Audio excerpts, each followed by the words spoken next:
एक छोटे से गांव में ओम नाम का एक लड़का रहता था। वो बांसुरी बनाकर उन्हें गांव में बेचकर अपना और अपने परिवार का गुजारा करता था। ओम बांसुरी भी बहुत सुंदर बजाया करता था। उसी गांव के साहूकार की एक बेटी मोहिनी थी, जिसे ओम बहुत प्यार करता था। मोहिनी भी ओम को बहुत चाहती थी। जब कभी भी ओम को मोहिनी से मिलने का मन करता तो वो बांसुरी से एक मधुर धुन बजाता, जिसे सुनकर मोहिनी जहाँ कहीं भी होती उसकी ओर खींची चली आती। एक दिन की बात है, आधी रात का समय था। ओम एक पेड़ के नीचे अकेला बैठा था। तभी उसे मोहिनी की याद सताने लगी। मोहिनी से मिलने का बड़ा मन हो रहा है। ओम अपनी कमर में बंधी बांसुरी निकालता है और बड़ी ही मधुर धुन बजाने लगता है।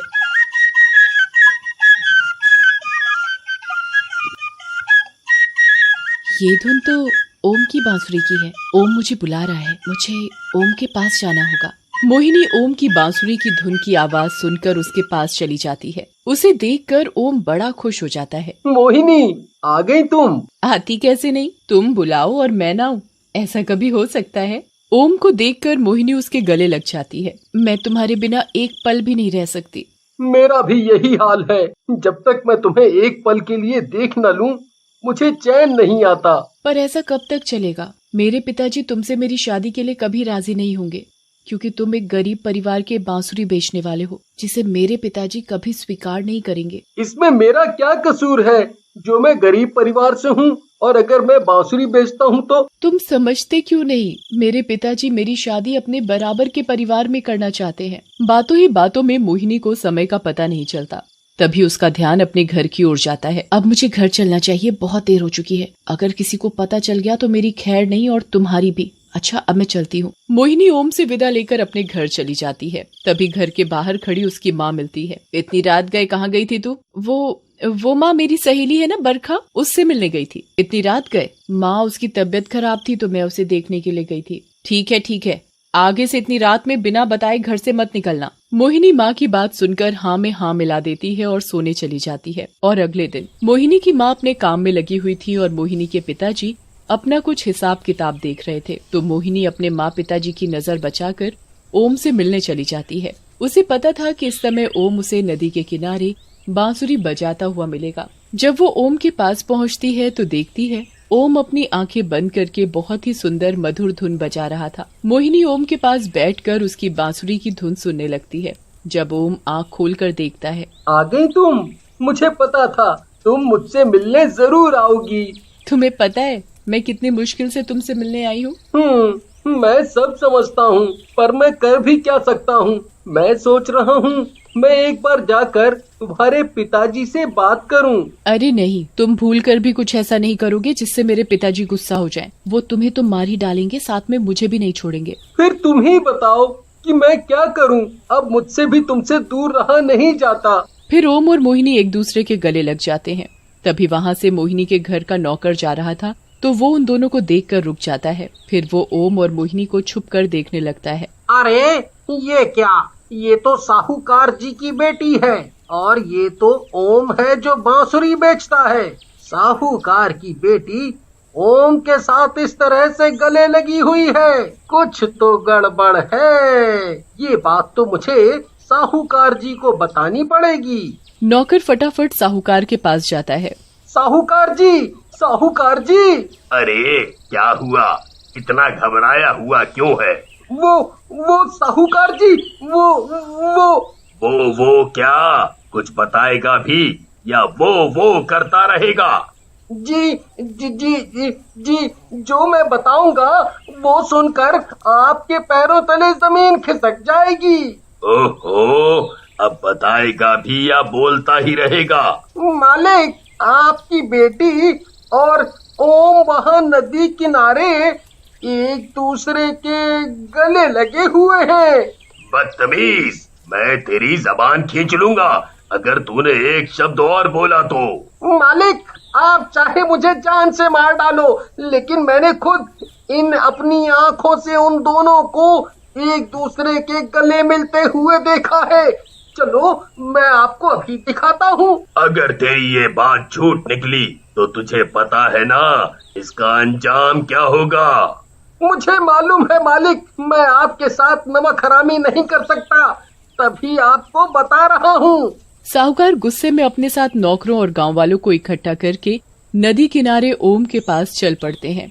मोहिनी दूर से ही गांव वालों को अपनी ओर आता देख ओम से कहती है, ओम ओम जाओ यहाँ से, गांव वाले हमारी ओर ही आ रहे हैं, लगता है उन्हें हमारे बारे में पता चल गया है, तुम चले जाओ यहाँ से, नहीं तो ये तुम्हें मार डालेंगे। मैं तुम्हें छोड़कर कहीं नहीं जाऊंगा, हम जिएंगे तो साथ साथ और मरेंगे तो साथ साथ। पागल मत बनो, चले जाओ यहाँ से। मोहिनी ओम को भगाई रही होती है, तभी साहूकार और गांव वाले वहाँ पहुँच जाते हैं। तभी साहूकार गांव वालों से ओम को पकड़ने के लिए कहता है, पकड़ो इस बेशर्म को, इसका इश्क का भूत तो मैं उतारूंगा, ले चलो इसे कुएं के पास। फिर गांव के सब लोग ओम को कुएं के पास ले जाते हैं तो साहूकार गांव वालों से कहकर ओम को कुएं में डलवा देता है और उसके साथ बहुत सारे चूहे कुएं में छोड़ देता है। ये देखकर मोहिनी रोने लगती है, छोड़ दो मेरे ओम को, उसने कुछ नहीं किया, छोड़ दो मेरे ओम को, वो मर जाएगा। उसकी यही सजा है, उसकी हिम्मत कैसे हुई एक साहूकार की बेटी के साथ प्यार करने की। ओम बहुत जोरों की चिल्लाता है और अपनी मदद के लिए आवाज लगाता है, परंतु उसकी कोई नहीं सुनता। चूहों के नोचने से कुछ देर बाद ओम वही कुएं में मर जाता है। तभी से ही ओम एक भूत बन जाता है और उसकी आत्मा उस कुएं में भटकने लगती है और वो भूत हर रोज रात को अपनी बांसुरी बजाता और अपने भूतिया चूहों को गाँव में भेजने लगा। जाओ जाओ चूहों, और गांव के लोगों का शिकार करो। ऐसे ही एक रात भूत कुएं में बांसुरी बजा रहा था। फिर वो अपने चूहों को उसी गांव में भेजता है और वो चूहे गांव में घूमने लगते हैं। तभी उन भूतिया चूहों को एक आदमी दिखाई देता है। मिल गया शिकार, अब मैं तुम्हें काटूंगा। फिर क्या था, भूतिया चूहे उस आदमी को पकड़कर काटने लगते हैं। जैसे ही वो उस आदमी को काटते हैं वो आदमी भी चूहा बन जाता है। फिर वो चूहा भी उसी कुएं में आ जाता है जिस कुएं में भूत बांसुरी बजा रहा था। फिर अगले दिन उसी गांव का एक आदमी सरजू अपने साथी को ढूंढ रहा था। ये मोहन भी ना पता नहीं बिना बताए कहाँ चला गया। आज तक तो ऐसा कभी नहीं हुआ जो मोहन बिना बताए कहीं चला गया हो।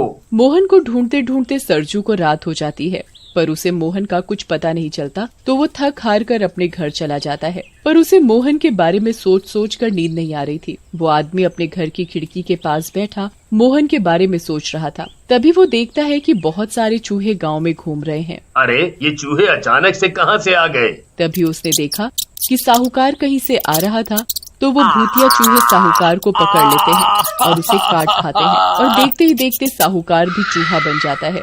ये देखकर तो सरजू के होश उड़ जाते हैं। अरे ये क्या, चूहों के काटने से साहूकार चूहा बन गया, ये क्या चक्कर है? ये देखकर सरजू बुरी तरह डर जाता है और वो अपनी खिड़की बंद कर देता है और वो सो जाता है। इसी तरह ज्यादातर गांव के लोग भूतिया चूहों के काटने से चूहे बन जाते हैं और अगले दिन गांव के सभी लोग ज्यादातर चूहे बन चुके थे और ये बात किसी को पता नहीं थी कि आखिरकार आदमी कहाँ गायब हो रहे हैं और गांव में अचानक से चूहे कहाँ से आ रहे हैं। ये सब देखकर गांव के लोग आपस में बातें करने लगते हैं। समझ नहीं आ रहा कि ये अचानक से चूहे कहाँ से आ गए और गांव के आदमी कहाँ गायब हो गए। तभी वहाँ सरजू आ जाता है और वो चूहों वाली घटना सभी गाँव वासियों को बताता है। कल रात मैंने अपनी आँखों से साहूकार को चूहा बनते देखा है, वो भी भूतिया चूहे के काटने से। फिर सभी गांव वाले आपस में कहने लगते हैं, ऐसे तो गांव में एक भी आदमी नहीं बचेगा, पर गांव के आदमियों को चूहे चूहा क्यों बना रहे हैं? तभी दूसरा गांव वासी कहता है, ओहो, चलो हम सब गांव के पुजारी के पास चलते हैं, वो ही हमें कोई रास्ता दिखा सकते हैं। फिर गांव के सभी लोग पुजारी जी के पास जाते हैं और वो पुजारी जी को सारी घटना बताते हैं। पुजारी जी कुछ देर अपनी आंखें बंद करके गांव वालों को बताते हैं।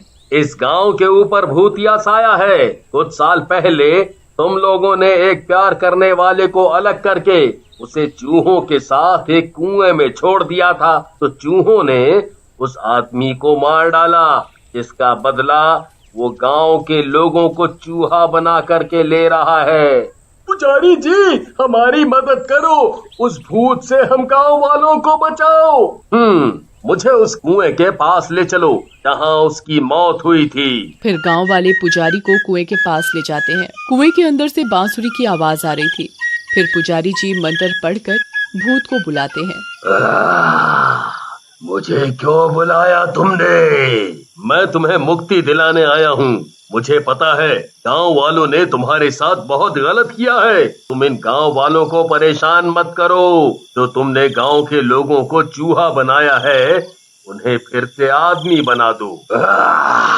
नहीं, कभी नहीं। मैं तड़पता रहा, चीखता रहा। मेरी प्रेमिका मेरे बिना मर गई। इन गांव वालों की वजह से मैं इन्हें नहीं छोड़ूंगा। माफ कर दो इन्हें, फिर कभी ये किसी के साथ ऐसा नहीं करेंगे। फिर सभी गांव वाले भूत से माफी मांगते हैं तो भूत उन्हें माफ कर देता है। फिर पुजारी कुएं के पास हवन पूजा पाठ करके भूत को मुक्ति दिला देता है।